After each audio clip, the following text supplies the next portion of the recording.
آقا کریم نے صفوں کو سیدھا کرنے کی تلقین کرتے ہوئے کہا کہ مت سمجھنا کہ میں صرف آگے دیکھ رہا ہوں، میں آگے بھی دیکھ رہا ہوں، میں پیچھے بھی دیکھ رہا ہوں، تمہارے رکوعوں کو بھی دیکھ رہا ہوں اور دلوں میں پیدا ہونے والے خشوعوں کو بھی دیکھ رہا ہوں۔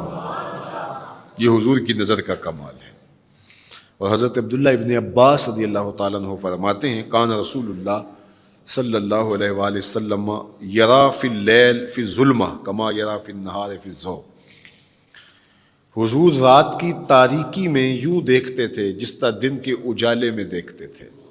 میں نہیں دیکھ سکتا، یہ دیکھو یہ روشنیاں ہیں، یہ لائٹیں لگی ہوئی ہیں اور میں یہاں سے دیکھ رہا ہوں، اگر یہ چراغاں ختم ہو جائے، یہ روشنیاں بجھ جائیں تو وہ دور چیزیں لکھی ہوئی ہیں وہ تو دکھائی نہیں دے گی، یہ کتاب میری جھولی میں بھی ہوگی میں پھر بھی نہیں دیکھ سکوں گا، اس لیے کہ میری آنکھیں نور ہیں، لیکن یہ اتنی دیر تک نہیں دیکھ سکتی جب تک یہ خارج کی روشنی بھی موجود نہ ہو۔ لیکن حضور سراپا نور ہیں، حضور ظلمت میں بھی دیکھتے تھے، روشنی میں بھی دیکھتے تھے۔ چونکہ میری آنکھیں ان روشنیوں کی محتاج ہیں، کائنات کی ساری روشنیاں شمس و قمر بھی میرے حضور کے محتاج ہیں، اس لیے حضور علیہ الصلوۃ والسلام شمس و قمر کی روشنی کے محتاج نہیں تھے۔ حضور کی مبارک آنکھیں جو ہیں وہ اندھیرے میں بھی دیکھتی تھیں اور حضور کی آنکھیں روشنی میں بھی دیکھتی تھیں۔ آقا کریم علیہ السلام نے ایک موقع پہ ارشاد فرمایا وَإِنَّ مَوْعَدَكُمُ الْحَوْض وَإِنِّي لَأَنظُرُ إِلَيْهِ مِن مَقَامِي هَذَا، بخاری مسلم باقی کتب حدیث میں موجود ہے۔ فرمایا کہ تمہارا جو حوض کوثر پر وعدہ ہے جہاں میں تمہیں جام بھر بھر کے دوں گا، فرمایا میں یہاں کھڑا ہوں اور یہاں کھڑے ہو کے اس کو دیکھ رہا ہوں۔ حضور یہاں کھڑے ہیں اور وہاں دیکھ رہے ہیں۔ ایک دن حضور صلاۃ الاستسقاء پڑھا رہے تھے، جب بارش نہ ہو رہی ہو تو اس کی جو نماز پڑھائی جاتی ہے اللہ کے حضور دعا کرنے کے لیے تو اس کو صلاۃ الاستسقاء کہا جاتا ہے۔ ام المومنین سیدہ عائشہ رضی اللہ تعالیٰ عنہ سے مروی ہے۔ تو نماز پڑھاتے پڑھاتے حضور نے ہاتھ آگے کیا پھر پیچھے کھینچ لیا، تو عمومی طور پہ ایسا نہیں ہوتا۔ تو صحابہ نے جب دیکھا تو بعد میں کسی نے پوچھا حضور آج نماز میں آپ نے ہاتھ آگے بڑھایا اور پیچھے کھینچ لیا، مجھے بتائیے کہ حالت نماز میں نظر کہاں ہونی چاہیے؟ جائے سجدہ پہ ہونی چاہیے نا، لیکن صحابہ حضور کو دیکھ رہے ہیں۔ اللہ اکبر۔ صحابہ سے کسی نے پوچھا کہ تم بتاؤ ظہر اور عصر کی نمازوں میں حضور قرات کرتے تھے؟ کہاں کرتے تھے، بخاری میں ہے۔ تمہیں کیسے پتہ ہے کرتے تھے؟ کہا نحن نعلم باضطراب لحیتہ، ہم حضور کی مبارک داڑھی کی جنبش سے اندازہ کرتے تھے کہ قرات ہو رہی ہے۔ معلوم ہوا نماز بھی چلتی رہتی تھی، رخ محبوب کی دید بھی ہوتی رہتی تھی۔ اور اقبال کہتا ہے شوق تیرا اگر نہ ہو میری نماز کا امام، میرا رکوع بھی حجاب میرا سجود بھی حجاب۔ اللہ اکبر۔ تو حضور نے ہاتھ آگے بڑھایا اور پھر کھینچ لیا۔ پوچھا گیا حضور یہ آج نماز میں ایک نئی چیز ہم نے دیکھی، آپ نے ہاتھ آگے بڑھایا پھر کھینچ لیا؟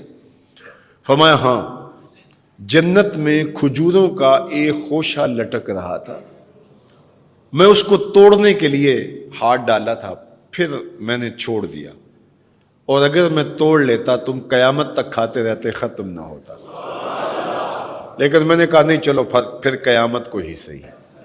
اب حضور کھڑے کہاں ہیں؟ مدینہ المنورہ میں، اور جنت کہاں ہے؟ سدرۃ المنتہا سے اوپر۔ سر پٹ گھوڑا دوڑے اور تیز رفتار گھوڑا، تازی گھوڑا، 500 سال دوڑنے کے بعد پہلے آسمان تک پہنچے، پھر اتنی موٹائی آسمان میں، پھر دوسرا آسمان، پھر تیسرا آسمان، درمیان میں پھر خلائیں بھی، پھر وہاں سے 7 آسمانوں کے بعد کہیں سدرۃ المنتہا، اور قرآن بتاتا ہے کہ جنت بھی سدرۃ المنتہا کے پاس ہے، پھر آگے جنت، اور جنت کے جو درخت ہیں وہ 70,000 سال کی اونچائی پر ہیں، وہاں لٹکتی ہوئی کھجوروں کے خوشے، اور حضور علیہ السلام نے یہاں کھڑے ہو کے ہاتھ بڑھایا اور وہاں حضور کا ہاتھ پہنچ گیا۔ یہ ہاتھ کے پہنچنے کی منتہا نہیں ہے، ضرورت یہاں تک کی تھی لہٰذا یہاں تک پہنچا، اگر ضرورت اس سے آگے کی ہوتی تو آگے بھی پہنچ جاتا. تو حضور کا ہاتھ یہاں سے یہاں تک پہنچا. یہ حدیث پاک میں نا، میں اور آپ ہاتھ اٹھائیں تو ہمارا ہاتھ کہاں تک پہنچتا ہے؟ 5 فٹ قد ہے تو 3 فٹ اوپر ہاتھ پہنچ جائے گا، تو ہمارا ہاتھ 8 فٹ تک پہنچے گا، زمین سے 8 فٹ تک. چلو کسی کا 9 فٹ تک پہنچے گا، کوئی چھلانگ لگا کے اچھل کے اوپر لے جائے گا تو 10 فٹ تک پہنچ جائے گا. البتہ ہماری نظر بہت تیز ہے.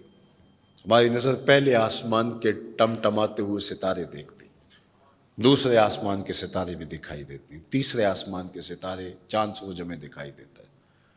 ہمارا ہاتھ 3 فٹ تک یا 10 فٹ تک پہنچتا ہے، نظر تیسرے آسمان تک پہنچتی ہے، اور جس کا ہاتھ جنت تک پہنچتا ہے اس کی نگاہ کہاں تک پہنچتی ہوگی، اس کی نظر کا کمال کیا ہوگا. اس لیے فرمایا انی ارا ما لا ترون واسمع ما لا تسمعون. جو میں دیکھتا ہوں وہ تم نہیں دیکھتے، جو میں سنتا ہوں وہ تم نہیں سنتے. اپنے حواس کو نبی کے حواس پر قیاس کرنا یا نبی کے حواس کو اپنے حواس پہ قیاس کرنا سوائے جہالت کے اور کچھ نہیں ہے. چے نسبت خاک را بعالم پاک، کہاں ہم کہاں ان کی ذاتیں بابرکات. اس لیے فرمایا انی ارا ما لا ترون واسمع ما لا، جو میں دیکھتا ہوں وہ تم نہیں دیکھتے، اور جو میں سنتا ہوں وہ تم نہیں سنتے. اللہ اکبر. ہماری آنکھیں تو چمکتے ہوئے سورج کو دوپہر کے وقت نہ دیکھ پائیں، چندھیا جائیں، آنکھوں میں پانی اترنے لگے، اور محبوب کی آنکھیں بے حجاب دیدار رب کریں. اور